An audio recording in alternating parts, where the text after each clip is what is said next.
මෙතන සඳහන් කරනවා මහා ශ්‍රද්ධාවකින්ම සතිපට්ඨාන ධර්මයේ ශ්‍රවණය කළ යුතුයි කියලා.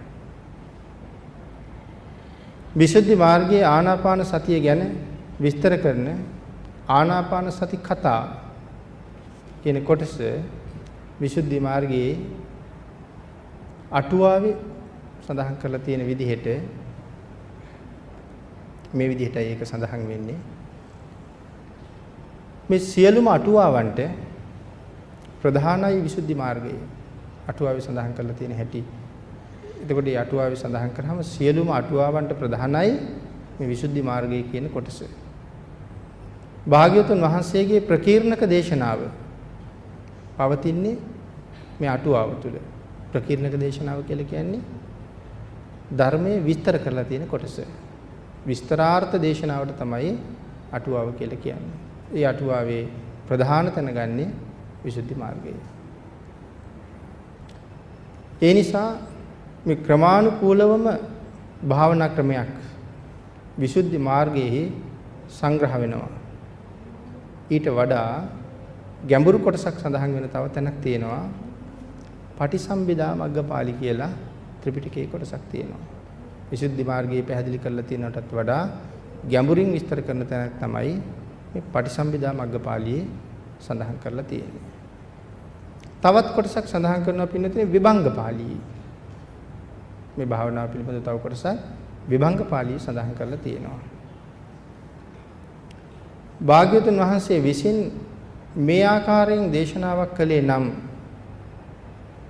කොහොම දේශනාවක්ද? අයම්පිකෝ භික්කවේ ආනාපාන සති සමාධි භාවිතෝ බහුලීකතෝ සන්තෝචේව පනීතෝච අසේචල කෝච සුකේච විහාරෝ uppන්න කේච පාපකේ අකුසලේ ධම්මේ ධානයෝ අන්තර්ධාපේති වූපසමේති. මේ සඳහන් කරලා තියෙන ප්‍රකාශයේ තේරුම ප්‍රශංසාවක් කරමින්මයි භාග්‍යවතුන් වහන්සේ දේශනාව පටන් අරන් තියෙන්නේ. කාටද ප්‍රශංසාවක් කරලා තියෙන්නේ? මේ භාවනා ක්‍රමයේ පිළිබඳව. ආනාපාන සති භාවනා ක්‍රමයට ප්‍රශංසා කරමින්ම තමයි බුදුරජාණන් වහන්සේ මේ දේශනාව පටන් අරන් තියෙන්නේ. ඒ පටන් ගත්ත ආකාරයේ pāli වාක්‍ය තමයි අපි සඳහන් කළේ. ඒකේ තේරුම පැහැදිලි කරනවා කොහොමද ප්‍රශංසා කෙරුවේ භාග්‍යවතුන් වහන්සේ. භික්ෂූනි මේ ආනාපාන සති සමාධිය වඩන ලද්දේ බහුලව වඩන ලද්දේ ශාන්ත වන්නේද ප්‍රණීතත් වන්නේද බාධා වලින් තොර වන්නේද සැපවත් වන්නේද වෙයි. සැපවත් වූ විහාරයක්ද වෙයි. ඒ කියන්නේ ආනාපාන සතිය වඩනවා නම් යම් කෙනෙක් ඔහු ඊට සැපවත් ආකාරයෙන් ජීවත් වෙනවා. වසනවා විහාරයක් වෙනවා කියලා කියන්නේ ඒකයි.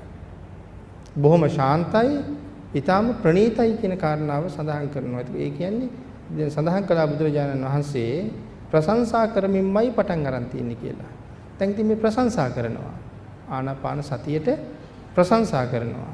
කොයි වගේද? මේ ආනාපාන සති සමාධිය වඩන ලද්දේ බහුලව වඩන ලද්දේ. ඒ කියන්නේ දිගින් දිගටම වඩන කෙනෙක් බහුලව වඩන ලද්දේ ශාන්ත වන්නේද? ඔහු හොඳ ශාන්ත පුද්ගලයෙක් බවට පත් වෙනවා. නිමුණු පුද්ගලයෙක් බවට පත් වෙනවා. ප්‍රණීතත් වන්නේද? ඔහුට හරි ප්‍රියයි භාවනා ක්‍රමය. ඒ භාවනා ක්‍රමය ඉතා ප්‍රණීතයි.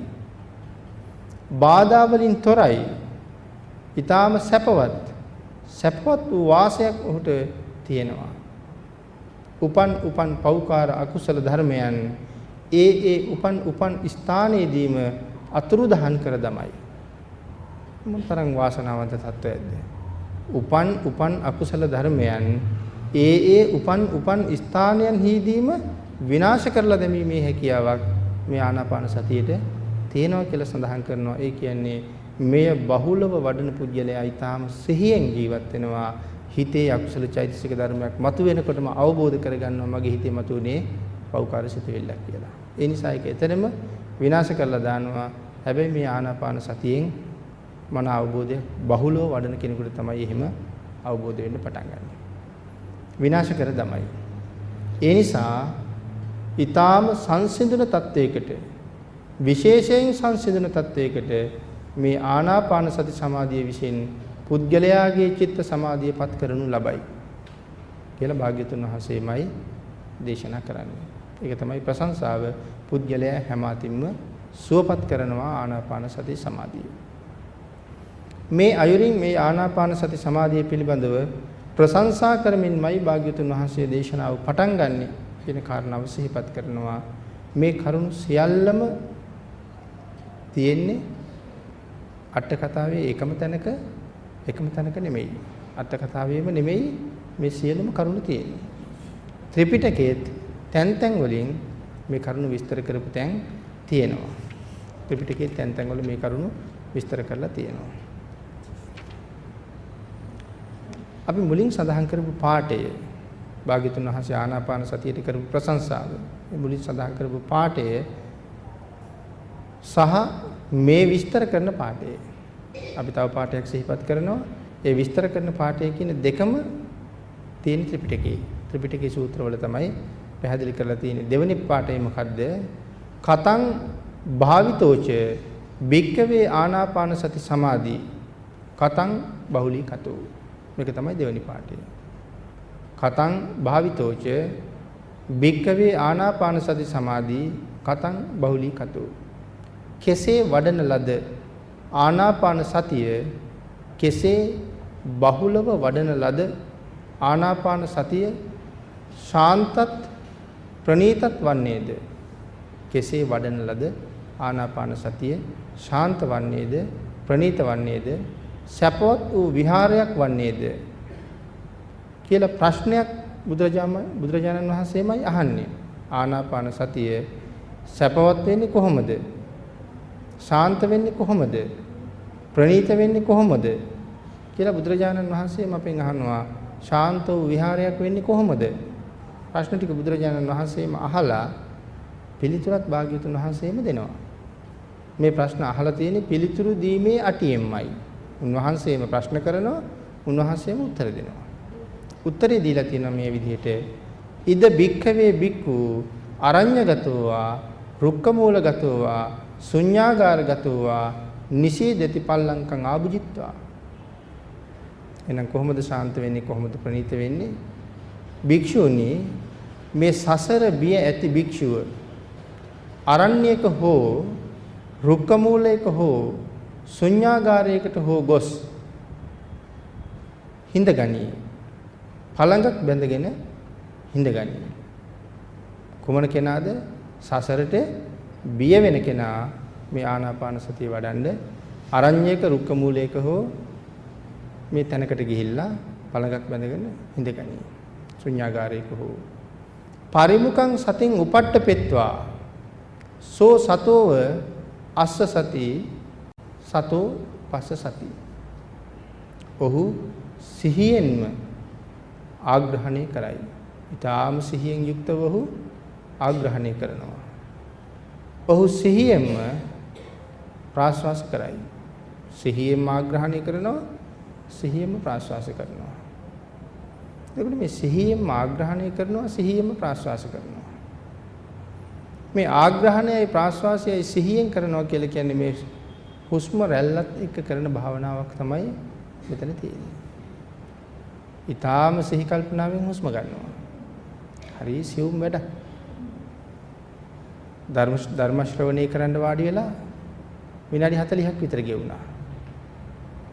අපි පින්නතුන් කල්පනා කරලා බලන්නකෝ හුස්ම ගත්තා කියලා අපි කවුරුවත් දැනගෙන හුස්ම ගත්තද කියලා. විනාඩි 40ක් විතර අපි වාඩි වෙලා හිටියා. නමුත් මේ කාරණාවට අහුන් දීගෙන හිටියා මිසක් අහුන්කන් දීගෙන හිටියා මිසක් හුස්ම ගන්නවා කියලා කවුරුවත් හිතුවේ නෑනේ. කාටවත් දැනුනෙත් නෑනේ හුස්ම ගත්ත බව. නමුත් අපි හුස්ම ගත්තේ නැද්ද? හුස්ම ගත්තා.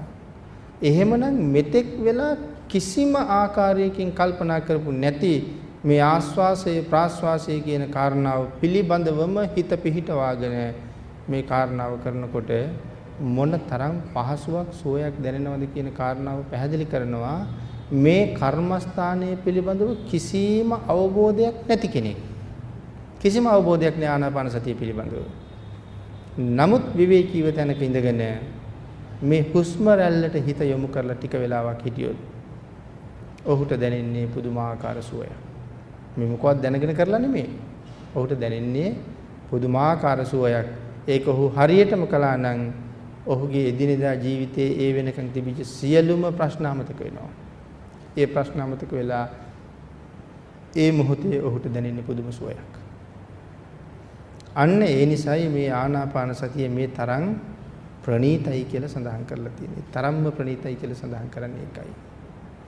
දීගං වා අස්ස සන්තෝ දීගං අස්ස සාමීති පජානාති. මුලින් සඳහන් කළේ මේ සෝ සතෝව පස්ස සති. ඔහු සිහියෙන්ම ආග්‍රහණය කරයි, සිහියෙන්ම ප්‍රාශ්වාස කරයි. ඊළඟට සඳහන් කරනවා දීගං වා අස්ස සන්තෝ දීගං අස්ස සාමීති පජානාති. දීර්ඝ වාශ්වාස කරයි. දීර්ඝ හුස්මක් ගන්නවා. ඒකත් සිහියෙන්ම ඉන්නවා. දීර්ඝ හුස්මක් ගන්නවා. ප්‍රාශ්වාස කරනකොටත් දීර්ඝව ප්‍රාශ්වාස කරනවා. දීර්ඝ වාශ්වාස කරනවා. දීර්ඝව ප්‍රාශ්වාස කරනවා. දීගං වා පස්ස සන්තෝ දීගං පස්ස සාමීති පජානාති කිව්වේ දීර්ඝව ප්‍රාශ්වාස කරනවා කියන කාරණාව. මෙන්න මේ ආකාරයට පියවර 16ක් තියෙනවා කියලා සඳහන් කරනවා. ප්‍රධාන වශයෙන් පියවර 16 4 කොටස් 4කට බෙදලායි තියෙන්නේ. මේ ආකාරයෙන් පියවර 16ක් මේ ආනාපාන සතිය තුළ තියෙනවා. ඒක 4 කොටස් වලට බෙදලා තමයි මෙතන පැහැදිලි කරලා තියෙන්නේ. පළමු පියවර දීගං වා අස්ස සන්තු. මේකේ පළවෙනි පියවර. දෙවෙනි පියවර රස්සං වා පස්ස සන්තු. දීගං වා අස්ස සන්තු රස්සං වා පස්ස සන්තු. රස්සං වා කියලා මෙතන සඳහන් කරන්නේ කෙටියෙන් ප්‍රාශ්වාස කරනවා කියලා. රස්ව කියලා කියන්නේ අපි කෙටි කියන එකනේ. රස්ව දීර්ඝ. රස්ව කියලා කියන්නේ කෙටියෙන් ප්‍රාශ්වාස කරනවා. තුන්වෙනි ක්‍රමය සබ්බකාය පටිසංවේදී අස්ස සිස්සාමීති සික්ඛති. සබ්බකාය පටිසංවේදී සියලුම ආශ්වාස ප්‍රාශ්වාස කායන් දැනගනිමින්ම ආශ්වාස ප්‍රාශ්වාස කරනවා. ආශ්වාස ප්‍රාශ්වාස කය දැනගනිමින් මේ කටයුත්ත කරනවා. පස්සම් බයං කාය සංඛාරං හතරවෙනි කොටස. එහෙනම් මෙහෙම කොටස් හතරකට බෙදෙනවා. 4 කොටස් නෙබෙදුවා කිව්වේ. මේ මූලික පියවර 4 සංග්‍රහ වෙන්නේ කායානුපස්සනාවේ. සතර සතිපට්ඨානයේ කායානුපස්සනාවට මේ මූලික කොටස් 4 අන්තර්ගත කරලා තියෙනවා. අපි කරන මේ මහා සතිපට්ඨාන සූත්‍ර දේශනාවේ සඳහන් වෙන්නේ මේ කොටස් 4 විතරයි. සතිපට්ඨාන සූත්‍ර දේශනාවේ සඳහන් කරන්නේ මේ කායානුපස්සනාව පිළිබඳව සඳහන් කරපු කොටස් 4 විතරයි. නමුත් කොටස් 16කට මේක බෙදලා වෙන වෙන තැන්වල ඒක සඳහන් කරලා තියෙනවා. මජ්ක්‍ධිම නිකායේ සඳහන් කරනවා මහා ආනාපාන සති කියලා සූත්‍රයක්. ආනාපාන සති සූත්‍රය සතිපට්ඨාන සූත්‍රයේ තියෙන්නේ දීඝනිකායේ. මහා සතිපට්ඨාන සූත්‍රයේ තියෙන්නේ දීඝනිකායේ. මහා ආනාපාන සති සූත්‍රයේ තියෙන්නේ මජ්ක්‍ධිම නිකායේ. මේ මජ්ක්‍ධිම නිකායේ තියෙන ආනාපාන සති සූත්‍රයේ සහ අපි නිරන්තරයෙන් පිරිත් පොතේ කියවන අපේ ඇහැ ගැටෙන ගිරිමානන්ද සූත්‍රය. මේ සූත්‍රවල සඳහන් වෙනවා පියවර 16ම ඒ සමතයානික විපස්සනා වශයෙන් තමයි දේශනා කරලා තියෙන්නේ. සමතයානික විපස්සනා වශයෙන් මේ කාරණාව දේශනා කරලා තියෙන්නේ. ඒ නිසා එහි පළමු පියවර 4 දීගං වා අස්ස සන්තෝ දීගං අස්ස සාමීති පජානාති රස්සං වා පස්ස සන්තෝ රස්සං පස්ස සාමීති පජානාති සබ්බකාය පටිසංවේදී අස්ස සිස්සාමීති සික්ඛති පස්සම් භයං කාය සංකාරං ආදි වශයෙන් මෙතන ඒ කොටස පැහැදිලි කරලා තියෙනවා. ඊළඟට එය මජ්ක්‍ධිම නිකායේ මහා ආනාපාන සති සූත්‍රයේ සඳහන් කරනවා කායානුපස්සනාවට අයිති කියලා. මේ අපි සඳහන් කරපු කොටස ආනාපාන සති සූත්‍රයේ සඳහන් කරනවා මේක අයිති වෙන්නේ කායානුපස්සනාවටම තමයි. එතකොට අර අපි මුලින් සඳහන් කරපු කාරණා හතරටම තමයි මේකත් අයිති වෙන්නේ කියලා ආනාපාන සති සූත්‍ර දේශනාවේ පැහැදිලි කරලා තියෙනවා. ආනාපාන සති සූත්‍රයේ ආනාපාන සති භාවනාව පිළිබඳව මොනවද සඳහන් කරලා තියෙන්නේ කියන කාරණාව විසුද්ධි මාර්ගයේ කාරණාව සාකච්ඡා කරලා අපි සාකච්ඡාවට ගන්නකොට මේ කරුණ අපිට පැහැදිලි වෙනවා. ඊළඟට සඳහන් කරනවා නැවත වේදනානුපස්සනාවට අයිති කොටස් හතරකට බෙදලා තියෙනවා. පීතිපටි සංවේදී, සුඛපටි සංවේදී, චිත්ත සංකාරපටි සංවේදී, පස්සම්බයං චිත්ත සංකාරං කියන කාරණා තුලින් පැහැදිලි කරලා තියෙනවා වේදනානුපස්සනාවට අයිති කොටස් 4. ධම්මානුපස්සනාවට අයිති කොටස් 4ත් මෙතන ඊළඟට පැහැදිලි කරනවා.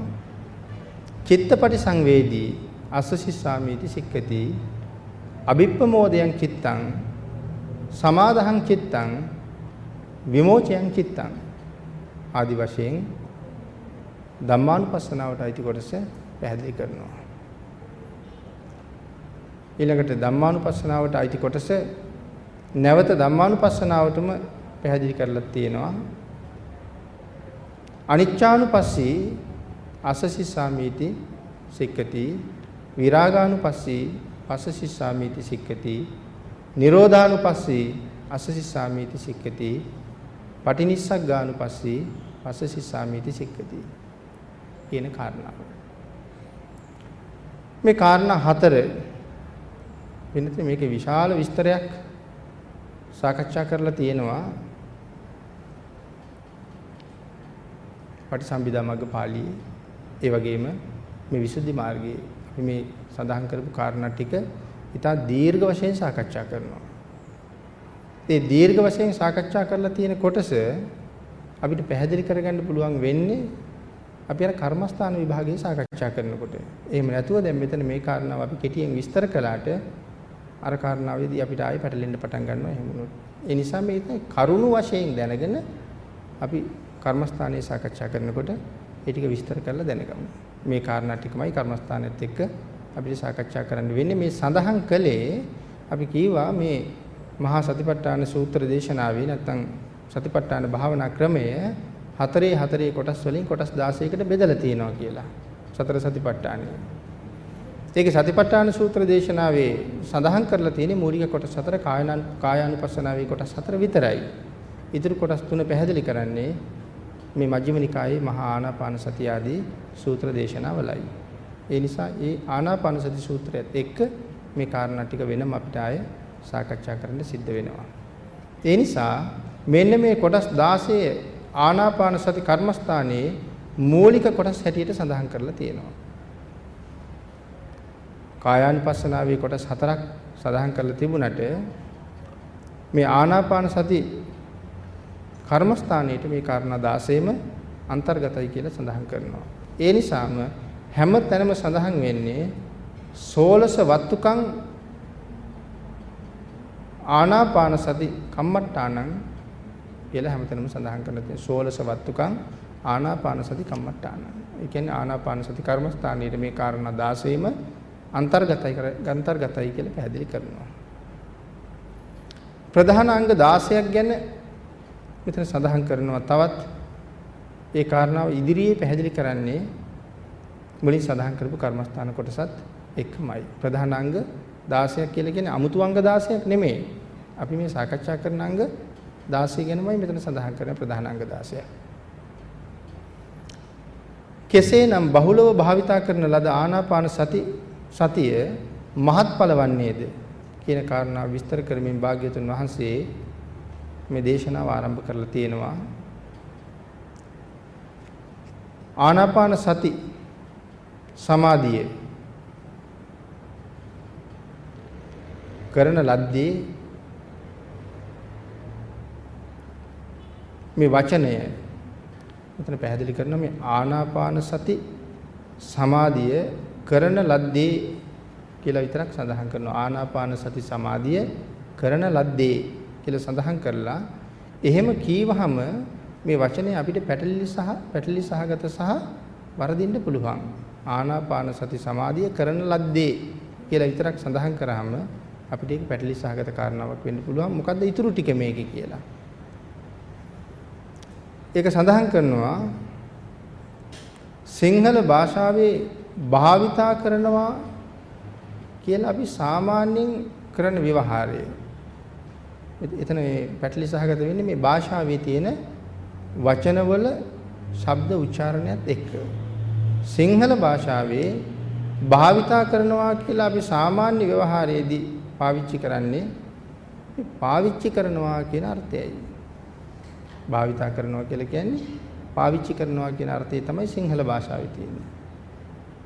එතකොට ඒක පාලි භාෂාවට ගියහම භාවිතෝ එහෙම නැත්නම් භාවිතා කරනවා කියන වචනයට පාලියෙන් හම්බ වෙන තේරුම වඩනවා.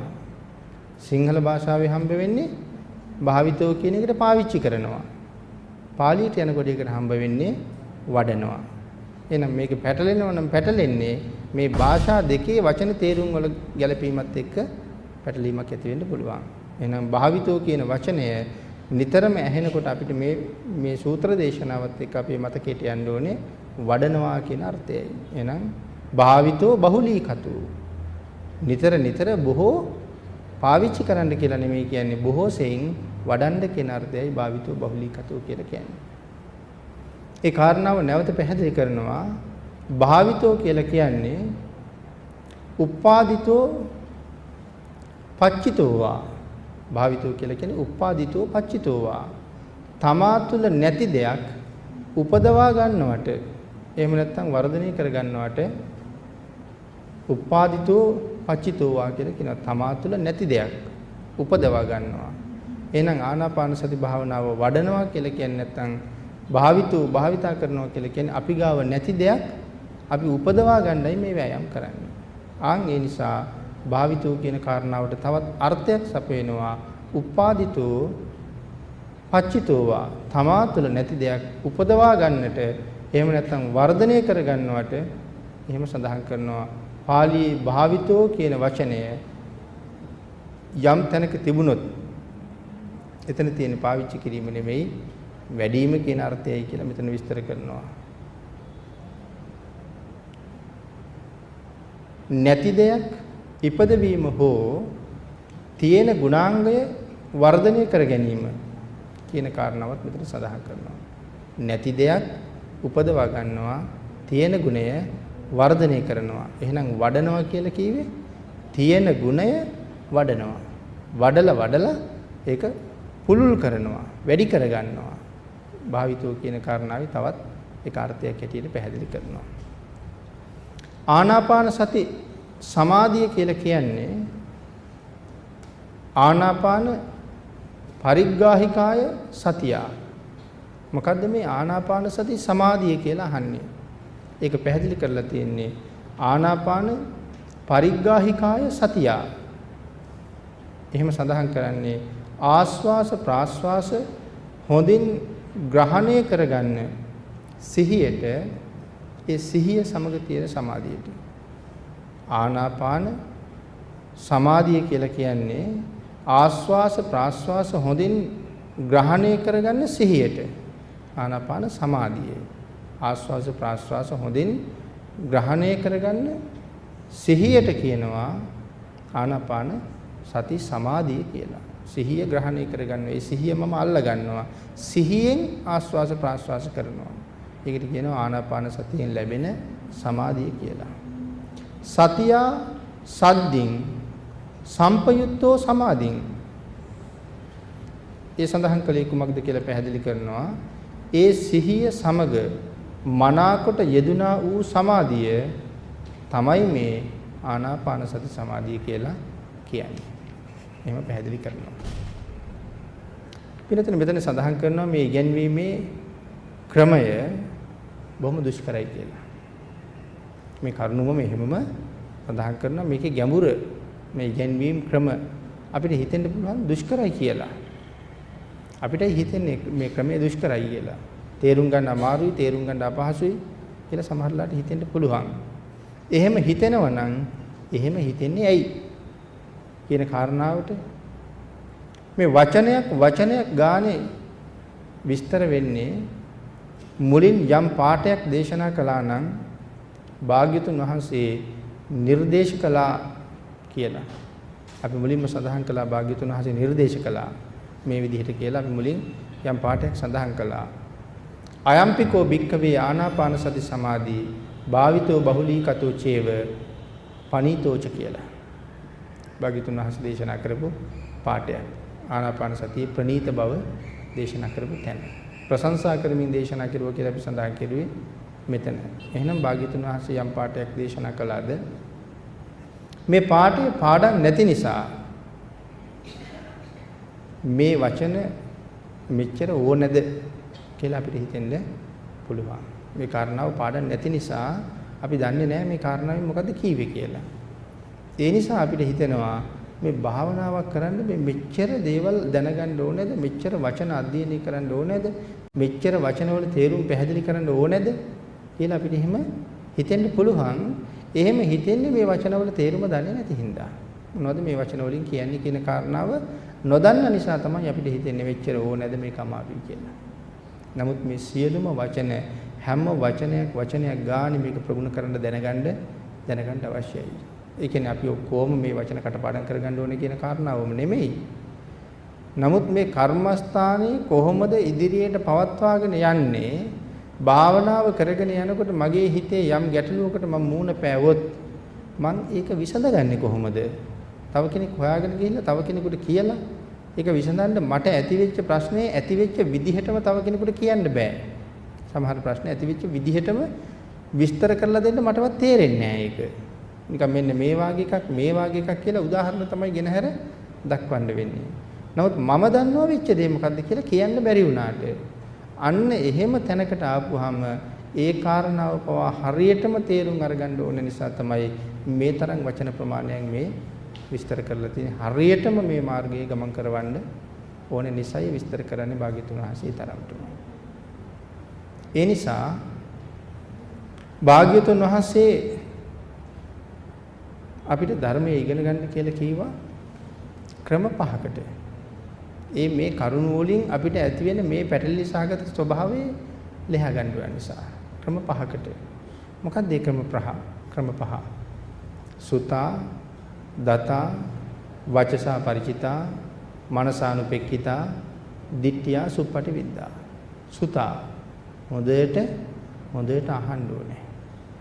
දතා අහන ධර්මය හොඳට මතක තියාගන්න ඕනේ. ධාරණය කරන්න ඕනේ. වචසා පරිචිතා වචනේ ප්‍රගුණ කරන්න ඕනේ. ඒ කාරණාව තමයි මේ සඳහන් කරන්නේ. වචනේ ප්‍රගුණ කරන්න ඕනේ. ඒ නිසා තමයි මෙච්චර වචන ගොඩක් මේ දේශනා කරලා තියෙන්නේ. හැම වචනයක්ම අත්‍යවශ්‍යයි. අමාරුයි කියලා හිතන්නේ නැතුව හැම එකක්ම ප්‍රගුණ කරගන්න වෙනවා. ඒකයි මුලින්ම සාකච්ඡා කළේ මේ නිර්වාණය කියන තැනට යනවා කියන එක තරම් පහසු වැඩ නෙමෙයි කියලා. වචසා පරිචිතා වචනේ ප්‍රගුණ කරන්න ඕනේ. මනසානුපෙක්ඛිතා තමන්ගේ මනසින් ඒකේ තේරුම ආවර්ජනය කර බලන්න ඕනේ. මේක මේ සූත්‍රේ නම් පැහැදිලි කරනවා සෝතන්දත සූත්‍රයේ මේ සුතා දතා වචසා පරිචිතා මේ කියන කාරණා තුනම පාලියෙම කෙරෙන්න ඕනේ කියලා. තමන්ගේ අර්ථයට පරිවර්තනය කරගන්න වෙන්නේ මනසානුපෙක්ඛිතා හතරවෙනි පියවරේදී. දිට්ඨියා සුප්පටිවිද්දා එහෙනම් හරියටම දකින්න ඕනේ. දිට්ඨියා සුප්පටිවිද්දා හරිම කාරණාව දකින්න ඕනේ. මෙන්න මේ කාරණා පහ යටතේ මනාව ධර්මය අධ්‍යයනය කරපු පුද්ගලයාට වරදින්නේ නැහැ කියන කාරණාවයි අපි මුලින් සඳහන් කළේ. හොඳට ධර්ම ශ්‍රවණය කරපු පුද්ගලයාට මේ ගත වෙච්ච කාලේ කවදාවත් අහක ගියා වෙන්නේ නැහැ. අහලා තියෙන එක හොඳට මතකයි. දිව්‍ය ලෝකයක අපි ගිහිල්ලා ඉපදෙනවා. දිව්‍ය ලෝකේ ඉපදිලා දිව්‍ය සැප විඳ ඉන්නවා. දිව්‍ය සැප විඳ ඉන්නවා මිසක් බණ අහන සිරිතක්වත් ධර්මයේ යෙදෙන සිරිතක්වත් නැහැ. ඇතැම් දෙවිවරු. එහෙම ඉන්නකොට මේ දිව්‍ය ලෝක වලට ධර්ම දේශනා කරන්න බ්‍රහ්ම ලෝක වලින් බ්‍රහ්ම රාජ්‍ය වෙනවා. මහරහතන් වහන්සේලා දිව්‍ය ලෝක වලට වැඩලා ධර්ම දේශනා කරනවා. මුගලන් මහරහතන් වහන්සේම නිතරම දිව්‍ය ලෝකෙ වැඩම කළා. දෙවියන්ට ධර්ම දේශනා කරන්න. අන්න එහෙම රහතන් වහන්සේ නමක් හෝ දිව්‍ය පුත්‍රයෙක් බ්‍රහ්ම රාජයෙක් කියලා ධර්ම දේශනා කරනකොට අර මෙතන හොඳට බණ අහලා පුරුදු අය දැන් එහි ඉන්නකොට ඒගොල්ලන්ට මේ ධර්මය ඇහෙනකොට පෙර තමන් අහපු ධර්මයේ ආවර්ජනය වෙනවා. හරියට නිකන් මේ යමකින් වහලා තිබ්බ දෙයක් විවෘත කරනවා වගේ. ආන් ඒ ආවර්ජනය වෙනකොට මේ පෙර මා ඇහූ ධර්මයේ නේද? ඒ නිසා ඒ පෙර අහලා තිබිච්ච පුරුද්ද නිසා වහා අවබෝධ වෙන්න පටන් ගන්නවා. ඒ පෙර අහලා පුරුදු ඉන්නේ. දැන් අපි හොඳට කටපාඩම් කරලා තියෙන එකක් කාලයක් භාවිතා නොකර හිටියාම අමතක වෙනවා. නමුත් ආයෙ පොත අරගෙන දෙපාරක් විතර කියවපුවාම අපිට ආයෙ ඡේදෙම පාඩම්. අන්න ඒ වාගේ අර ස්වාමින් වහන්සේ නමගෙන් හෝ දිව්‍ය පුත්‍රයෙක්ගෙන් බ්‍රහ්ම රාජයෙක්ගෙන් පෙර ඇසූ ධර්මයේ නැවත ඇහෙනවත් සමගම ඒක මනාව Tamanට අවබෝධ වෙලා පිහිට වෙනවා. මේ ක්‍රමයට ධර්මයේ ප්‍රගුණ කරාම ලැබෙන වාසිය. එහෙම නැත්නම් කෙනෙක් ඇවිල්ලා බණ කියන්නේ වෙනත් දිව්‍ය පුත්‍රයෙක් තවත් දිව්‍ය පුත්‍රයෙකුට ඇවිල්ලා මේ ධර්ම කාරණාව මතක් කරනවා. මේ දෙන්න සාකච්ඡා කරනකොට ඔව් ඇවැත්නි ඒ පෙර අපි ඇසූ ධර්මයයි කියලා ඒ අය ආය ධර්ම අවබෝධයට යනවා. එහෙනම් කිසිසේත් ශ්‍රවණය කරන එක අහක ගියා වෙන්නේ නැහැ. ඒ නිසා සඳහන් කරනවා අහන්න ඕනේ මතක තියාගන්න ඕනේ. පින්නතුනි මෙන්න මේ පළමු වාක්‍ය අපිට පාඩම් නැති නිසා තමයි මේ මොනවද කියන්නේ කියන සිතුවිල්ල සමහරලාට ඇති වෙන්නේ. මේ කාරණා පහෙන් ප්‍රගුණ කරන්න ඕනේ කියලා නොදන්න නිසාත් මේ වාක්‍ය පාඩම් නැති නිසාත්. ඒක සඳහන් කරනවා අයම්පිකෝ භික්කවේ ආනාපාන සති සමාධි. ඒ කියලා කියන්නේ මොකද්ද? භාවිතෝ මොකක්ද? බහුලීකතෝ කියන්නේ මොකද්ද? භාවිතෝ කියන්නේ මොකද්ද? බහුලීකතෝ කියන්නේ මොකද්ද? සන්තෝචේව පනීතෝ සාන්තයි ප්‍රණීතයි. දැන් මේ වචන මේ සඳහන් කරන්නේ මුලින් සඳහන් කරපු පාඨයේ තියෙන වචන. සන්තෝ චේව පනීතෝ සාන්තයි ප්‍රණීතයි. එහෙම කියන්නේ මොකද? වෙනම පැහැදිලි කරනවා අසේචනකෝ කියන්නේ ඇයි? සුකෝ විහාරෝ කියන්නේ මොකද්ද? අපි මුලින් සඳහන් කරපු පාඨයේ තියෙන වචන එකක් ගානේ ප්‍රශ්න කර මෙතන පැහැදිලි කරනවා.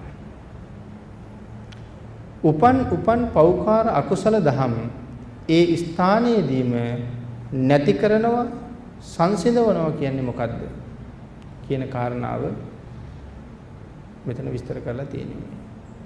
උපන් අකුසල චේතනා ඒ ස්ථානයේදීම තේරුම් අරගෙන නැති කරනවා කියන කාරණාවයි එතන මේ පැහැදිලි කරන්න භාග්‍යතුන් වහන්සේ මේ කාරණාව දේශනා කරලා තියෙන්නේ.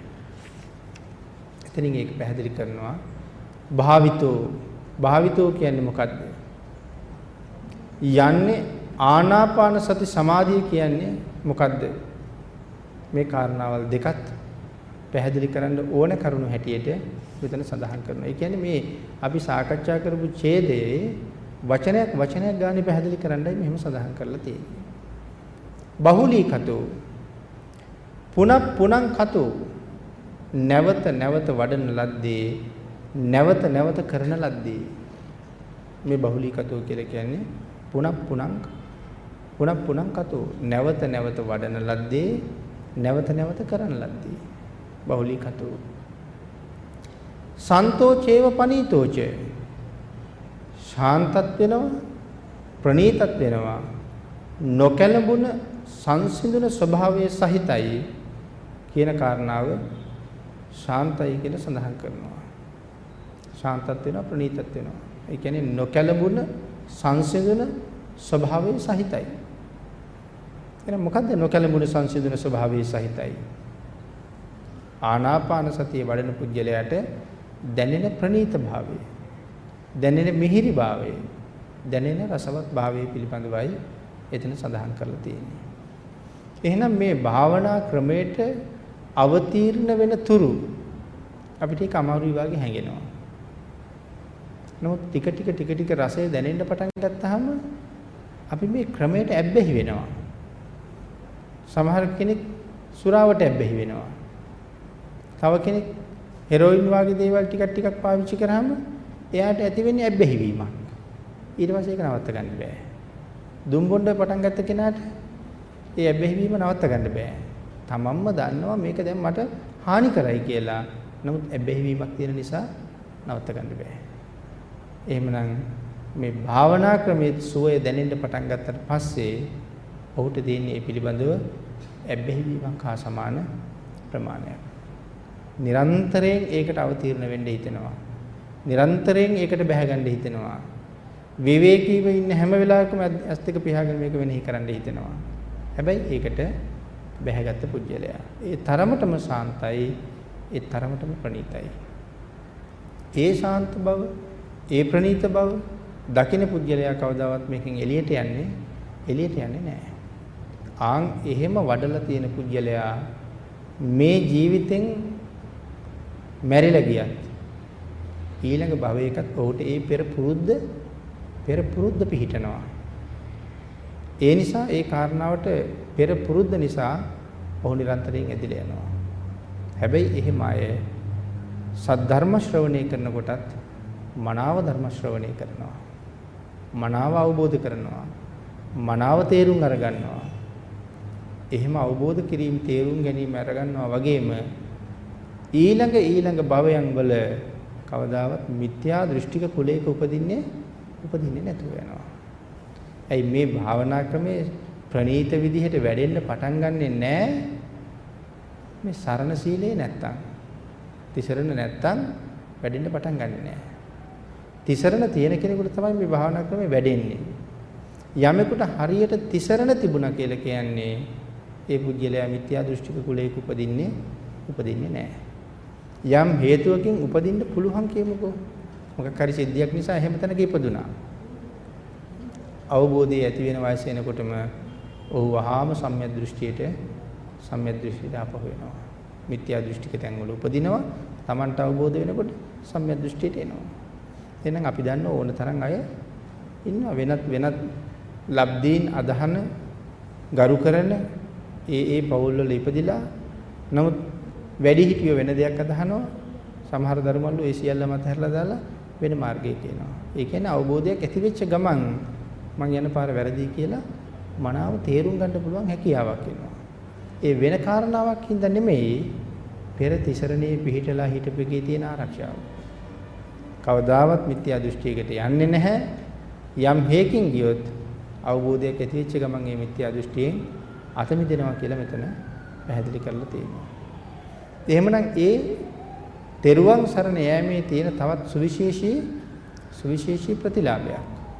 අන්න ඒ ප්‍රතිලාභ සියල්ලම ලබන්න මේ භාවනා කර්මස්ථානයේ මුදුන්පත් කරගන්නත් මෙන්න මේ ශාසනයේ මේ ඉද කියලා වචනයක් සඳහන් කරනවා. ඉද භික්කවේ කියන මේ ඉද කියන වචනේ තියෙන තේරුම පොත් ගණනාවක ලියන්න පුළුවන්. අකුරු දෙකයි.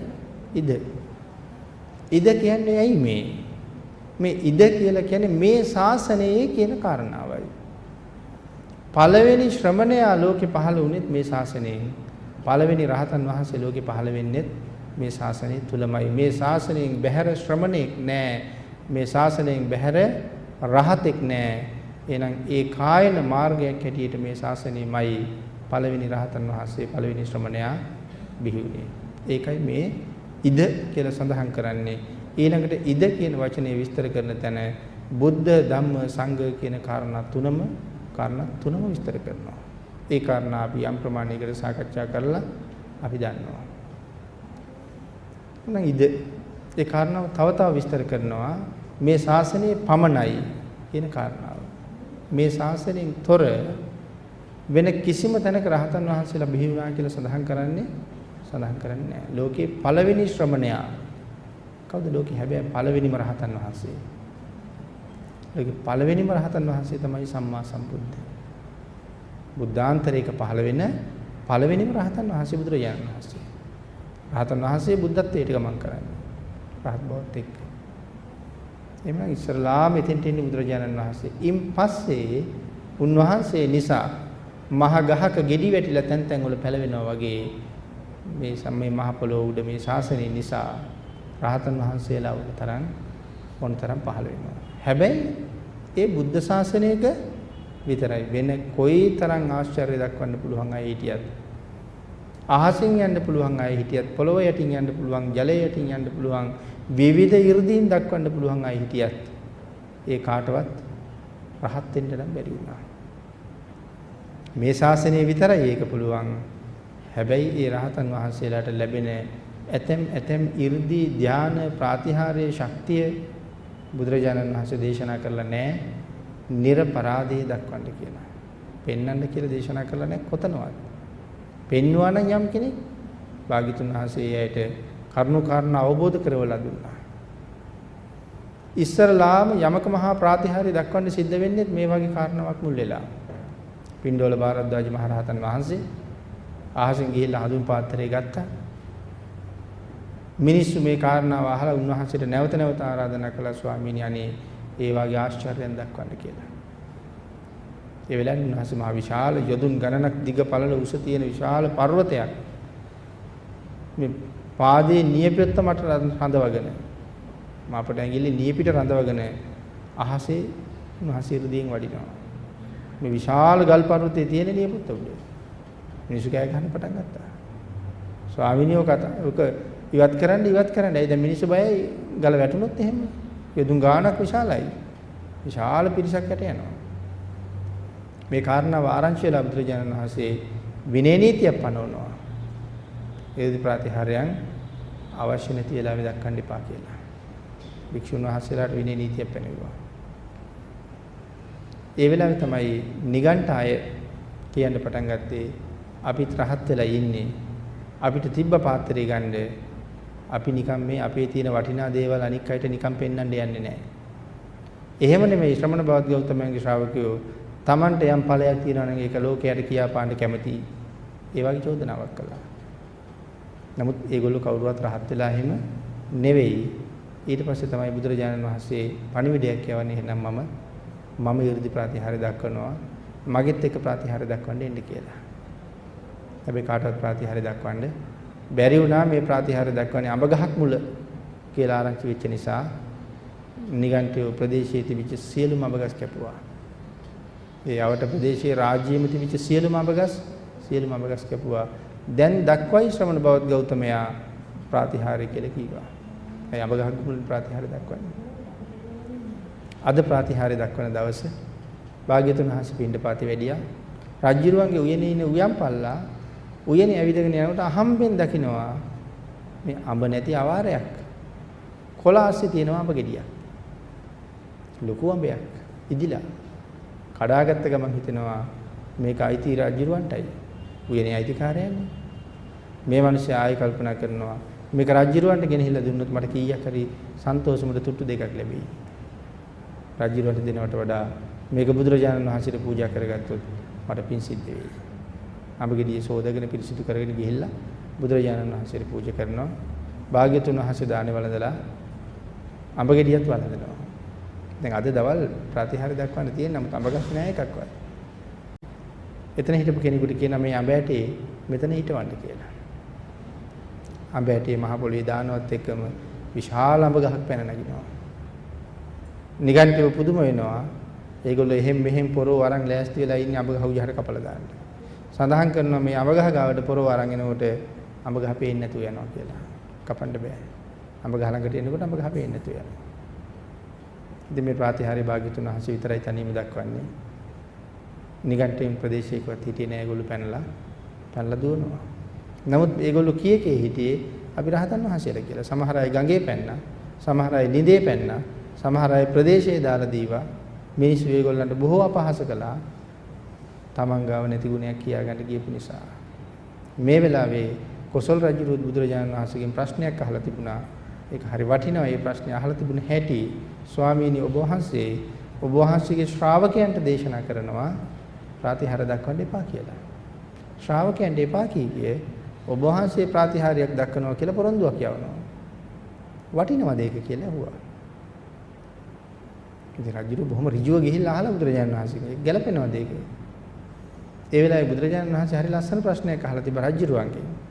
මහරජය ඔබේ අඹ උයනේ අඹ වෙන කවුරු හරි ඔබෙන් හරි උයන් පල්ලගෙන් හරි ඇහුවේ නැතුව කැඩුවොත් මොකද කරන්න කිව්වා. දඬුවම් කරනවා කිව්වා. එතකොට උයන් පල්ලට දැනුවත් කරන්නේ නැතුව ඔබ ගිහිල්ලා අඹ උයනේ අඹ කැඩුවොත් උයන් පල්ලා ඔබට දඬුවම් කරයිද කියලා ඇහුවා. නෑ එයා මොකටද මට දඬුවම් කරන්නේ? අඹ උයන මගේ. මගේ අඹ උයනේ මං අඹ කඩන්නේ නැතුව වෙන කවුරු කඩන්නේද? ඒ වෙලාවේ බුදුරජාණන් වහන්සේ උත්තරයක් දෙනවා මහරජය මේ ශාසනයේ රජුරුව මම ප්‍රාතිහාර්ය දක්වන්නේ නැතුව වෙන කවුරු ප්‍රාතිහාර්ය දක්වන්නේද? කොසල් රජුරුව ඊට පස්සේ බිම් බලාගත්තා. එහෙනම් බුදුරජාණන් වහන්සේ පළවෙනි ප්‍රාතිහාර්ය දක්වන්න එළඹුණෙත් මෙන්න මේ අන්‍ය ශාසන වලත් රහතන් වහන්සේලා ඉන්නවා කියලා ඒගොල්ලෝ කරපු ප්‍රකාශයේ මේ දුර්මතේ ඛණ්ඩනය කරන්න ඕන නිසා එහෙනම් රහතන් වහන්සේලා පහළ වුණේ මේ ශාසනය විතරයි කියන කාරණාව තමයි මේ ඉද කියන වචනයෙන් පැහැදිලි කරලා තියෙන්නේ. ඉද කියන වචනයෙන් ඒ කාරණාව තහවුරු කරන භාග්‍යතුන් වහන්සේ නැවත නැවත පැහැදිලි කරනවා පළවෙනි ශ්‍රමණයත් මේ ශාසනයේ පළවෙනි රහතන් වහන්සේත් මේ ශාසනයේ පළවෙනි නිර්වාණ අවබෝධය කරන කෙනයි රහතන් වහන්සේ කියලා කියන්නේ නිවන් අවබෝධ කරපු කෙනත් මේ ශාසනයේ පමණයි වෙන ශාසනයක නැති බව. එහෙමනම් ඒ කාරණාව මුදුන්පත් කරන්න පුළුවන් සම්මා සම්බුද්ධ ශාසනයක් පවතින කාලෙක සම්‍යක් දෘෂ්ටියක පහළ වෙන්න උපදින්න අපි සංසාරේ බොහෝම පින් කරලා තිබුණා. බොහොම පින් කරලා. මනුස්ස ජීවිතයට ඇවිල්ලා තියෙනවා. හැබැයි මේ මනුස්ස ජීවිතේ ශ්‍රේෂ්ඨ වුණාට අඳුරෙන් පිරීලා. අඳුරු පැත්තටමයි අපේ ජීවිත බර. අඳුරෙන් පිරිච්ච අය, අඳුරු පැත්තට බර වෙච්ච අය ආලෝකයට අරගෙන යන්න. මනුෂ්‍යත්වයට ආවා කියලා කියන්නේ ආලෝකයට ආවා. මේ ආලෝකයට ආපු අය ආලෝකයෙන් අඳුරට යන්න පුළුවන්. සමහර අය අඳුරෙන් අඳුරටම යනවා. සමහර අය ආලෝකයෙන් අඳුරට යනවා. තම පරායන සූත්‍රයේ භාග්‍යතුන් වහන්සේ මේක පැහැදිලි කරන්නේ. ඒ අතර සමහර අය ආලෝකයෙන් ආලෝකයටම ගමන් කරනවා. එහෙමනම් මේ වෑයම මේ උත්සාහය ලංකාවාසී ලෝකවාසී සියලු දෙනාම ආලෝකයෙන් ආලෝකයට යවන වැඩපිළිවෙලක් සකස් කරවන්නයි.